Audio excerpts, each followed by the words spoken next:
abençoe. Quero falar com você hoje sobre deixar ir. Todos passamos por decepções, coisas que não são justas. É fácil aguardar as dores e pensar no que disseram, reviver a ofensa. Levantamos de manhã, e é a primeira coisa que vem à mente. Não percebemos o quanto isso está nos afetando. Está azedando nossa atitude, drenando nossa energia, limitando nossa criatividade. Se você quer cumprir seu destino, você precisa ser bom em deixar as coisas ir. Jesus disse: os ofensas virão. Ele não disse que poderiam vir. Se você for uma boa pessoa, se você for lindo, ninguém vai te fazer errado. Ele disse que decepções virão, traições, coisas que não são justas virão. A maneira como você lida com essas ofensas, como você lida com as feridas determinará se você seguirá em frente e verá as coisas novas que Deus tem reservadas, ou se você ficará preso, amargurado pelo que não deu certo. Já ouvi dizer que se você não curar feridas emocionais, você sangrará em pessoas que não tiveram nada a ver com isso. Quantas pessoas vivem feridas pela como foram criadas, um amigo que se foi, um parceiro de negócios que as traiu. Em vez de deixar, eles repassam em sua mente, revivem toda a dor. Eles se perguntam por que não têm bons relacionamentos, por que não curarão? Eles estão vivendo em um lugar ferido. Deus traz uma nova pessoa, alguém grande, mas tão insegura. Eles não se sentem valiosos, atrativos. Esta nova pessoa tem que mantê-los fixos. Exceder para ter certeza de que sabem o quanto são grandes. O problema é que não é sustentável. Até você ficar bem, até você deixar ir o que não deu certo. Não carregar a dor, essa ferida vai te atrapalhar aonde quer que você vá. Se você ainda está ferido por uma posição que perdeu, você irá para essa nova empresa, defensiva, não amigável. Você está tratando-os com base no que passou, mas eles não tinham nada a ver com isso. É muito mais libertador quando aprende a deixar as coisas ir.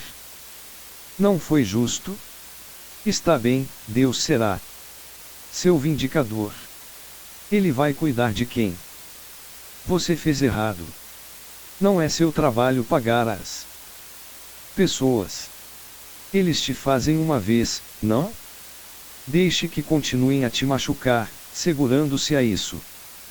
Você perdeu um amado, sei que é doloroso, está bem passar por uma temporada de luto, mas você não pode segurar a dor. Viver de luto vai evitar que novas portas se abriram. Você tem que curar para ver os novos relacionamentos, as novas oportunidades. Nas Escrituras, Pedro pergunta a Jesus quantas frequências deve perdoar alguém que lhe fez errado. É engraçado porque Peter era sabido por ser ofensivo. Foi ele que amaldiçoou a jovem quando Jesus foi preso. Ele cortou a orelha de um soldado que defende Jesus.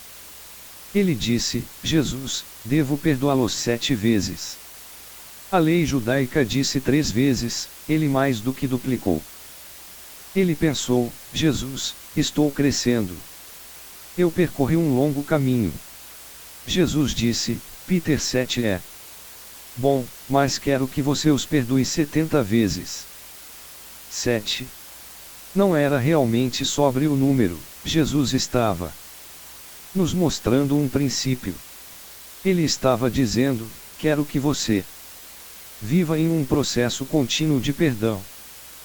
Não é algo que você faz de vez em quando, mas no dia a dia o perdão deve fazer parte de nossa vida. Ele estava estabelecendo um sistema para que não guardássemos mágoas, ofensas e decepções. Ele sabia que praticamente todos os dias teríamos essas oportunidades. Quanto mais rápido você deixa as coisas, mais fácil é. Na oração do Senhor, Jesus nos disse para orar: dá-nos hoje o pão nosso de cada dia e perdoa-nos as nossas ofensas, como nós perdoamos os outros. Ele estava dizendo todos os dias que devemos estar prontos para perdoar. Não precisa ser grande coisa, esse homem que te intercorou no tráfego, deixa pra. Não deixe isso amargar seu dia. Seu tempo é valioso. Isso é uma distração para tentar tirar você do curso, ofendido por algo que não importa.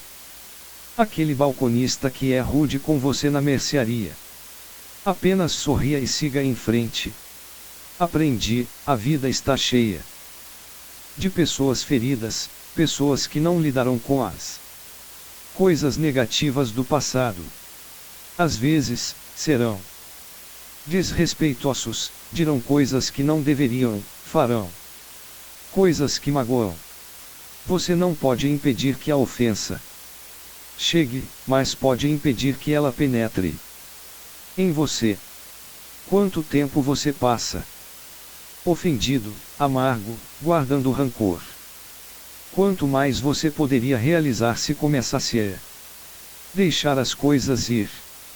Quanto melhores relacionamentos você teria se você ficasse emocionalmente saudável, se você deixe de livrar o que as pessoas dizem, perdoe a pessoa que te fez errado, deixe de reviver as mágoas. É aqui que David nas Escrituras se excelou. Ele era um especialista em deixar as coisas ir. Como adolescente, seu pai não acreditava nele, ele olhava para David, não o afirmou. Quando o profeta Samuel veio à casa de seu pai para escolher um dos filhos como o próximo rei de Israel, seu pai não chamou Davi dos campos do pastor. Ele achava que era muito pequeno, muito jovem, não tão talentoso. Ele não deu chance. Só depois de Samuel não escolher um dos outros filhos é que David foi chamado. David poderia ter vivido amargo, com um chip no ombro. Ele sentiu a ponta de rejeição de sua própria família. Seus irmãos gozam com ele. Quando David os levou para almoçar no campo de batalha, seu irmão mais velho, na frente de todos os soldados, tentou menosprezá-lo. Ele disse: David, o que você está fazendo aqui e o que fez com aquelas ovelhas que você deveria cuidar? Ele era condescendente, sarcástico. David poderia ter sido chateado, ofendido, mas a Escritura diz: David se virou e foi embora. Ele sabia a importância de deixar as coisas ir.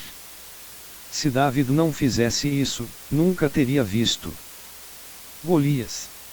Se ele tivesse ficado lá e tentado esclarecer seu irmão, não estaríamos falando sobre ele. A verdade é que o pai de David não era justo, não foi certo deixá-lo no campo. Seus irmãos eram demais, menoscarizantes. Mas você não pode obrigar as pessoas a fazer o que é certo. É um teste.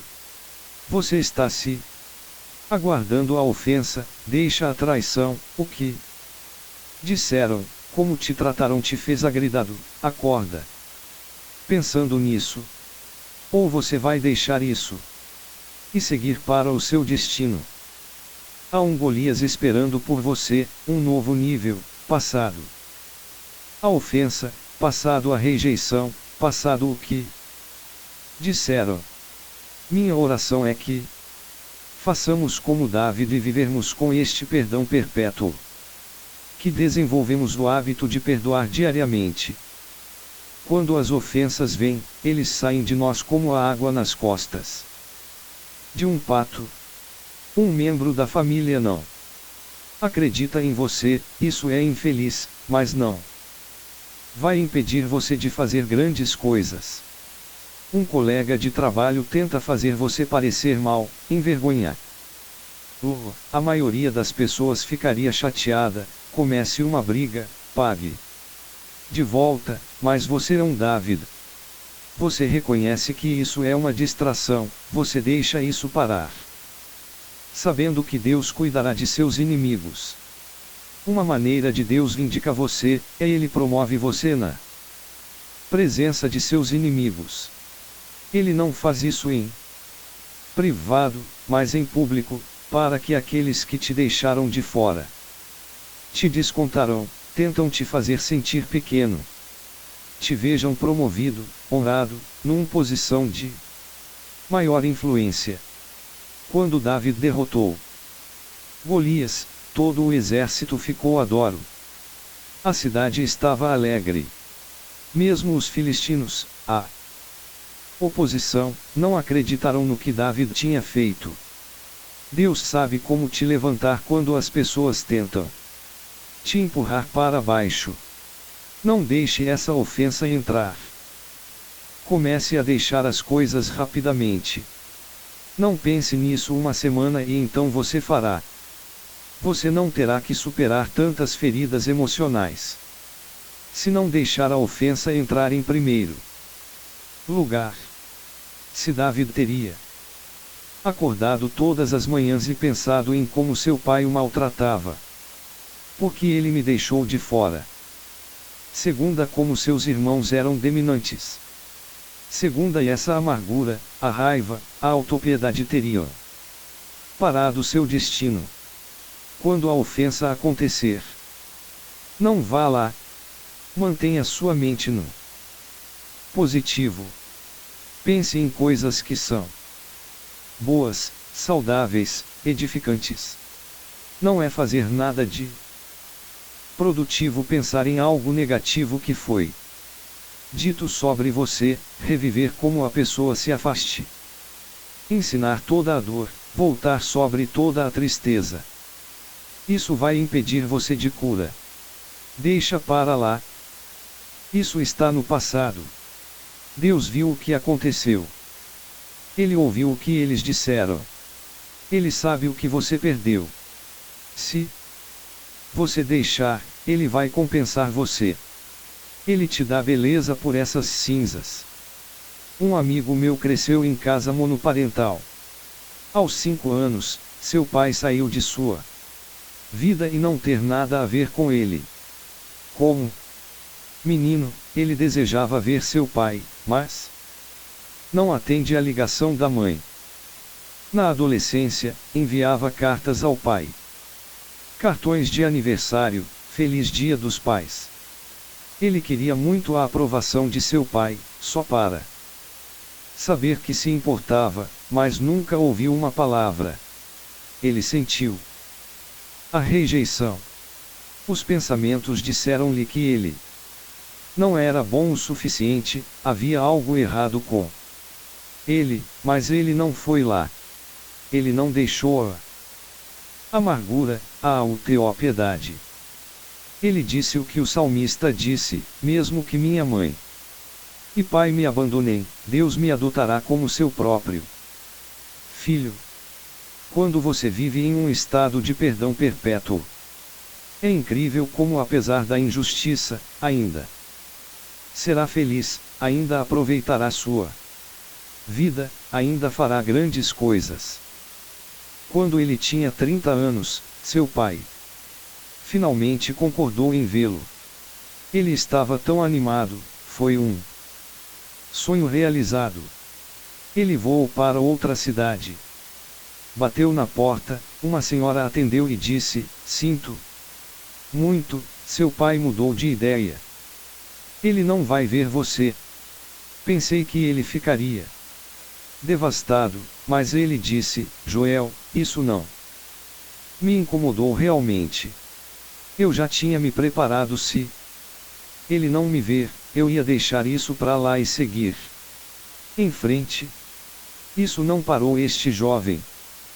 Ele tem 4 filhos lindos, é casado, feliz, muito bem-sucedido.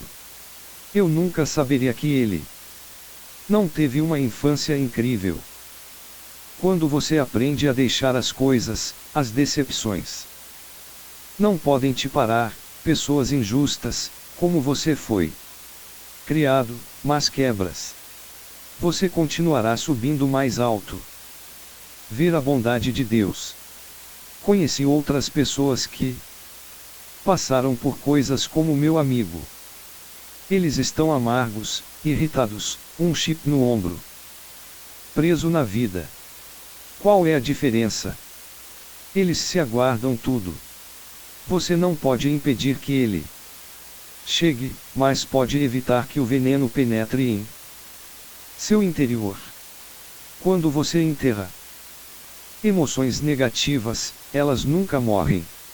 Você não pode reprimir a raiva, a mágoa, a traição e pensar que isso não vai afetá-lo.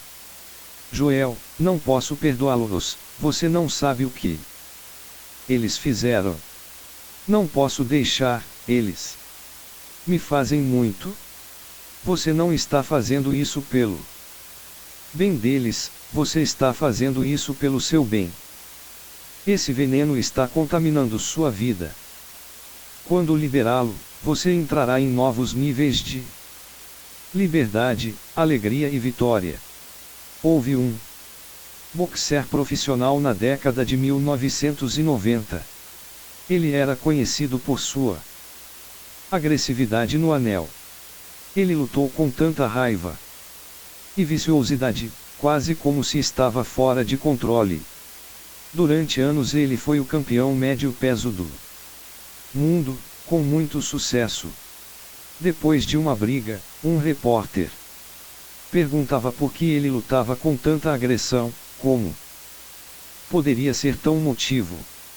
O repórter esperava uma resposta padrão, como: sou muito competitivo e adoro boxe. Mas ele disse que a razão de lutar com tanta raiva e tanta hostilidade foi porque seu pai era abusivo. Ele maltratava a mãe. Brigou com ela. Sua casa era muito violenta. Ele disse a este filho como ele nunca conseguiria nada. Aos 10 anos o pai abandonou a família, ele nunca mais o viu. Ele disse: quando entro no anel, imagino o rosto do meu pai no meu oponente.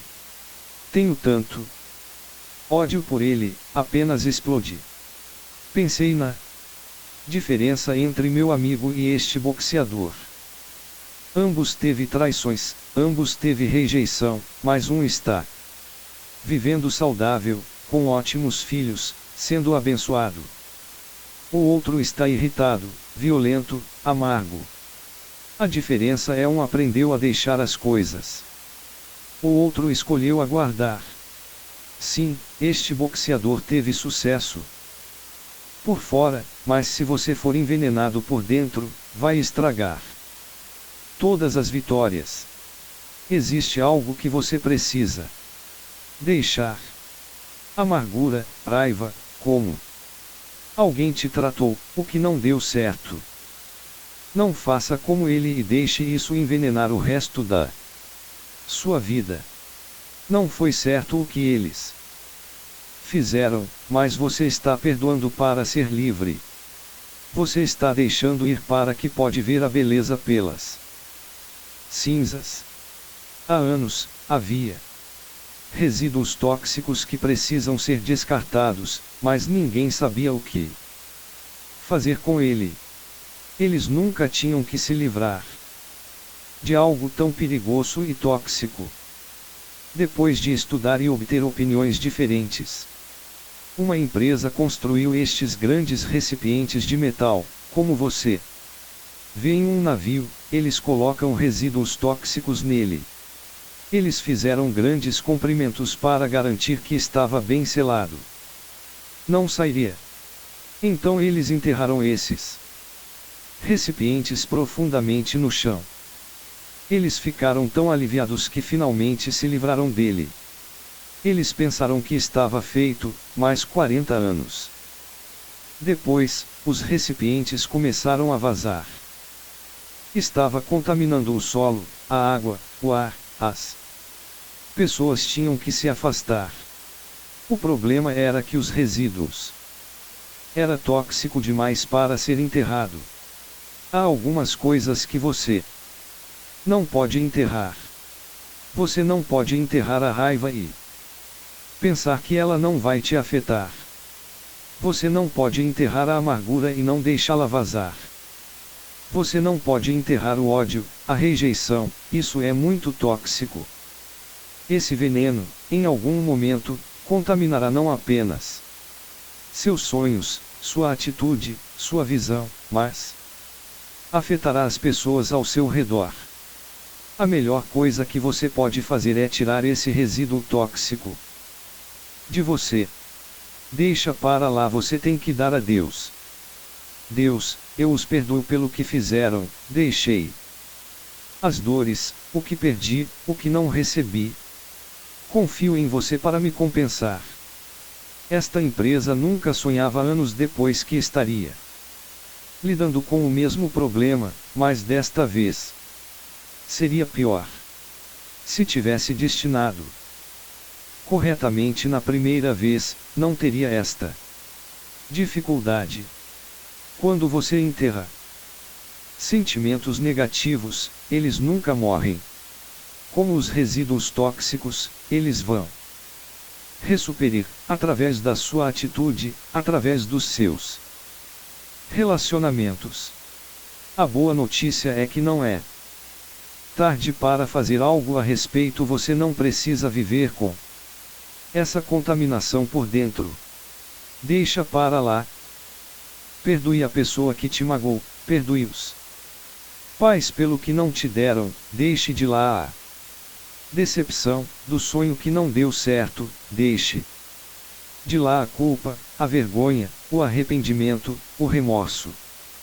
Você não pode manter isso engarrafado e atingir seu potencial. David foi ao palácio para trabalhar como um dos portadores de armadura do rei Saul. Saul estava orgulhoso de Davi. Ele o amava como um filho. Mas com o tempo, Saulo ficou com inveja de David. Ele poderia ver a unção e o favor na vida de David. Em vez de ser feliz por ele, queria se livrar dele. Enquanto David tocou a harpa para Saulo, tentando fazer Saul se sentir melhor, Saul jogou uma lança em David e por quase o perdeu. David teve que fugir para salvar sua vida. Ele não fez nada além de bom para Saulo. Honrou-o, serviu-o. Mas em revolta Saul tentou matá-lo. David passou meses vivendo em corrida, escondido em cavernas, com Saulo e seus homens o perseguindo. Em um ponto, David poderia ter matado Saulo. Ele apareceu Saulo e seus homens enquanto eles dormiam, mas não o prejudicou. Apesar de David ser bom com Saulo, Saulo nunca mudou de ideia. Ele não o aceitaria de volta ao palácio. Vários anos depois, Saul foi morto em uma batalha, Davi foi feito rei. Quando David ouviu que Saul se foi, você pensaria que ele ficaria tão feliz e tão aliviado. Finalmente, este homem que tornou sua vida miserável, causou-lhe dor de coração, onde não possui executar seus sonhos. Não estava mais lá. Com certeza, David iria reunir seus homens e fazer uma grande festa. Mas a escritura diz, David chorou quando aprendeu que Saul foi morto. Ele escreveu uma canção dizendo, Quão amado e gracioso foi Saulo! Não é de admirar que David tenha subido tão alto. Ele aprendeu a deixar as coisas ir. Você pode imaginar escrever uma música sobre seu maior inimigo, aquele que tentou te deixar, sobre o quanto são amados. A chave do sucesso de David é que ele não deixou as toxinas entrarem. Ele não enterrou as coisas que não era justa, a raiva, a dor, a injustiça,